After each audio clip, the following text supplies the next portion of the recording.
Hello everyone, it's D-Man number 5, and it is a fantastic time right now. Because we got our first official teaser trailer for Fantastic Four First Steps. Now, let's break the trailer down piece by piece. We'll show some clips throughout it, discussing some details, and at the end I'll give my theory of what this movie will be, and who possibly the main villain will be. Alright, let's get to it. So, the trailer opens at the Baxter Building where Reed and Sue are giving a tour to a TV interviewer. And the way it's shot is very interesting. Well, first off, let's talk about the set. So the set is clearly inspired by 60s galore. 60s designs, house designs, all that stuff. Also, notice the aspect ratio. It's done the same way that old 60s TV shows were done. And this is a clear reference of Marvel basically saying, this is taking place in the 60s on an alternate universe. And I love it. I think it's really cool that we're having the Fantastic Four take place at a certain time. And I know a lot of people are like, oh, but why? Like, why are they doing this? Like, it's all just multiverse.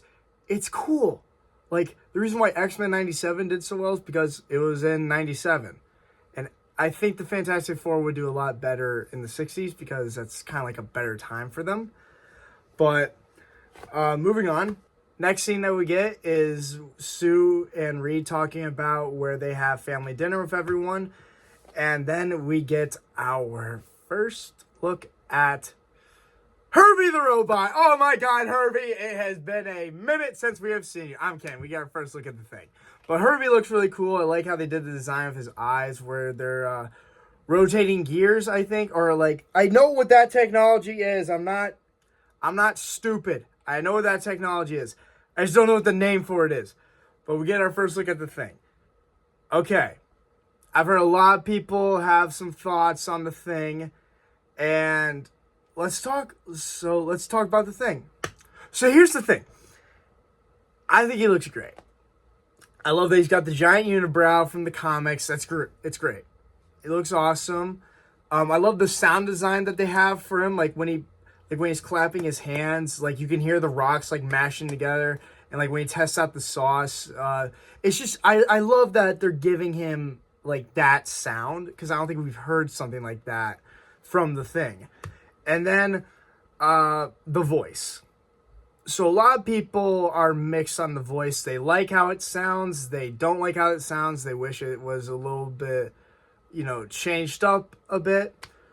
So my thing is, I think Evan Moss-Bachrach is doing a great job playing this character. I'm actually surprised that they got him to do this movie at all because I kind of thought like, oh, he's like doing the bear. He's a really well-respected actor. Like usually well-respected actors don't do Marvel movies, but seeing him do this and like hear like the line delivery, he sounds really enthusiastic. And also his voice is already so deep and raspy a little bit that it kind of works. But I do think they should have adjusted just a little bit to give it a little bit of a more raspy rock sounding. Because, like, not like Michael Chiklis's The Thing from the early 2000s Fantastic Four, where he sounds like a drunk Batman. But it's like just a little adjustment. But I think he sounds great. It's not too distracting. But yeah, I think he looks amazing. The Thing looks awesome. And also they are clearly like doing a reference to him being in the bear by saying like, what? I want to add a couple cloves of garlic. Not because it's not delicious. I just want to add a little bit of zip. Okay? I think that's really cool. Like, I know that's kind of Ben's character. Like, he is a professional cook and everything. But if you know the actor, that's still like a really cool connection. All right, moving on. Our next few shots, we see Reed working on a chalkboard, and in the background we see that there's like Reed's working on a trans-dimensional gateway. Now this is something that Reed does in the comics. In the comics, Reed makes some weird shit, and I love that they're kind of leaning into like his science aspect of this. And one thing I want to see in this movie is I want to see like the Fantastic Four are like these explorers, like because that's what they are in the comics. They're explorers and scientists who happen to have superpowers and are somehow financially stable. God, now thinking about it, the Fantastic Four might actually be the most, like, might be the best superhero team that you could be a part of because all you have to do is just go on science explorations, and there's a guarantee that you'll like fight monsters or something. But if you have superpowers, God, holy shit, the Fantastic Four is actually the best team you can be on because you get paid for it. Oh my god. Oh my god. Anyways, I want to see like Reed, like all Reed's inventions. If we're getting Herbie, I want to see his other inventions that he's working on. But I like that we also get to see like Reed, you know, being smart and scientific and everything. And then we get a few flashbacks to like the team when they first suited up to go up into space. And, you know, it's like, oh, before they changed everything. And then we get these really cool like cut scenes where, you know, Reed is saying, first time we went up, you can turn invisible. And we get this great shot of like the aftermath of the crash or like the accident where we see Sue's like fading out. And usually when you do invisible effects, it's fairly easy. Like just fucking do that. But like she stutters a little bit. She sputters. I think that's really cool. And you know, Reed mentions Johnny couldn't light himself on fire. And I love when Johnny's like flying, the camera follows him and like the fire leak like leaves trails on the camera. So it's kind of like breaking the fourth wall a bit. I like that detail. I like the little details that they're doing with the camera in this trailer. It's really cool. And then we get like another one of my favorite nods to the comics. We see Ben Grimm in his trench coat and fedora disguise. And it's as heartbreaking as it is that that's his disguise. It's really cool because I love how comic accurate they're going with this. Like that's, oh my god, I love that they're doing that. I think it's really cool. And also it'll add to like Ben's character a little bit because he's the only one who's like, he can't change. This isn't like a whole thing. For those of you who don't know the thing, he can't change back to human form. He's like that forever. And it sucks. It fucking sucks. But he's a really cool character. I love it. Sue goes on to talk about how Ben has always been a rock, implying that he carries the heavy weight of the family. And I think that's really cool because he does carry all those like insecurities because he thinks he's the monster. He carries all this burden that the other family doesn't have to. And then she says Johnny's always been Johnny because he's the childlike wonder of all of them. And she says a really, really touching thing. She says, and I'm right here. Oh, and then they kiss over a sunset. Oh, it's beautiful. I love the chemistry already with Reed and Sue, Pedro Pascal and Vanessa Kirby. And like when they were at Comic-Con a couple years ago, they were like holding hands and everything. They looked like they actually like each other, which is something you need to do when you're doing Sue and Reed. They both need to clearly love each other. You can't just have one of them be loving the other one just being a Poindexter who doesn't care. You need all of them to care. Sorry, I get on a really, really big tangent about this. All right. And next couple clips, we see Sue in the middle of a battle where she activates her force fields. And it does like this weird like pulsing type thing like when she activates it, and it's really cool. It's like looking through a mirror almost. I like how they're doing it instead of just like how they did it back then where like it was a gray almost like cloud kind of where it's got like this like cool like pulsating thing. I like how they're improving each of the characters, like how they show their powers. And then the next scene, we see Johnny flying through the city. And then later, he's like flying up into the upper atmosphere. And then he just turns off powers and he free falls. That's so cool. I am a big fan when superheroes fly into space and just like do the free fall thing. That's why Invincible is one of my favorite shows right now. Because like think of this. If you had the power to fly, you could just go up there, clear your head, just go like, so cool. I love that Johnny is excited about exploring. Like he wants to go out for adventure. And then we see the Thing running into battle, possibly at Galactus. Don't worry, it's coming up. We just gotta get a few more scenes and then we'll geek out about Galactus. Give me a sec. Okay, we then see the Fantastic Car. Now we did see this at Comic-Con a while ago, but here it is in the trailer, and it looks really cool. I like it. The Fantastic Car, like, that's one of the things in the Fantastic Four where I'm just like, I don't really care. But if they include it, I'm just like, that's pretty fucking cool that you include the Fantastic Car. Just make it look sick. And god damn it, it looks really cool. I'm a sucker for like 60s designs of cars. Like the Ford GT40 is really cool. The fucking Batmobile from the 60s is so dope. So I love that they're leaning into the 60s aspect of the characters and the timing and the era. It's a really cool design. Then we see this mysterious old man come out of the shadows. Now, who is this guy?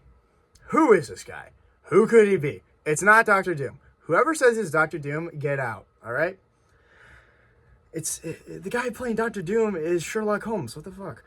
But either it's the Mole Man, Merlin, or fuck if I know. I really don't know that. I really don't know who that is. Honestly, I haven't really seen anything confirming it yet. But if I do, I'll make a video or a short explaining it. All right. Now let's get into part of the trailer where I literally blew my mind. We see a shadow of a forked helmet looming over New York City. And then we see the same helmet right next to Statue of Liberty. It's Galactus! It's Galactus! Oh my god! Comic accurate Galactus! Fucking finally! And they didn't have to show all of them. They didn't need to. Because those 2 shots alone already give off his presence. Galactus is... Oh my god. For those of you who don't know, Galactus' last live-action appearance was in the early 2000s Fantastic Four sequel, Fantastic Four: Rise of the Silver Surfer, where he was a fucking cloud. So to finally get the giant purple fucker that he is awesome. I'm so excited. It's a comic accurate Galactus. And the guy who plays him, I don't know his name, but he was an extra in the Fantastic Four. No, in the Guardians of the Galaxy movies. He's got a really deep voice. And they probably put the bass on his, like an echo bass on his voice a lot for this. I'm so excited. I can't believe Galactus is gonna be in the MCU. He's gonna eat some planets, and that means we're getting the Silver Surfer. Now, yes, the Silver Surfer is going to be played by a woman. I don't know her name, but I'm excited to see it. I am a big Silver Surfer fan. My dad loves the Silver Surfer. And, just like, if it's a different character, let's get a different character, but just do the story. Just do the story right, and let's see what happens. And then our last shot is the team all together in a similar set where the Beatles actually performed, which is calling back to a reference that Doctor Strange made in Multiverse of Madness, where he met another Reed Richards saying, hey, didn't you guys chart in the 60s? So what do I think of their suits? I think they're really cool. I do like the suits in the comics, like the black and the blue, but I like the white on it a little bit. I like how they look really comfy. They obviously look very snug. They got like a sweater type look to them. But is it weird to say that the Thing should be shirtless? Like I'm used to him just wearing fucking shorts the entire time. I'm not used to him wearing like this whole getup. He's clearly gonna lose it during a final battle, but like I don't know, but I think they all look great together. I love the suits and everything. I love that Marvel's going for more comic accurate looks than what they've been doing for the past couple of years, which is over-exaggerated lines all over the place that like don't really make the characters look interesting. And I swear to God, if it's nanotech, I'm actually gonna lose my shit. Because we thought Captain America Brave New World wasn't gonna have nanotech in it. Guess what? He's fucking having that nanotech. I'm excited for Captain America Brave New World though. Anyways, Fantastic Four, that's the trailer. I'm really excited for this movie. It's ever since Marvel bought Fox, I was like, finally, we're going to get a good Fantastic Four movie. It's in the right hands. Now, for the past couple of years, I've been hesitant.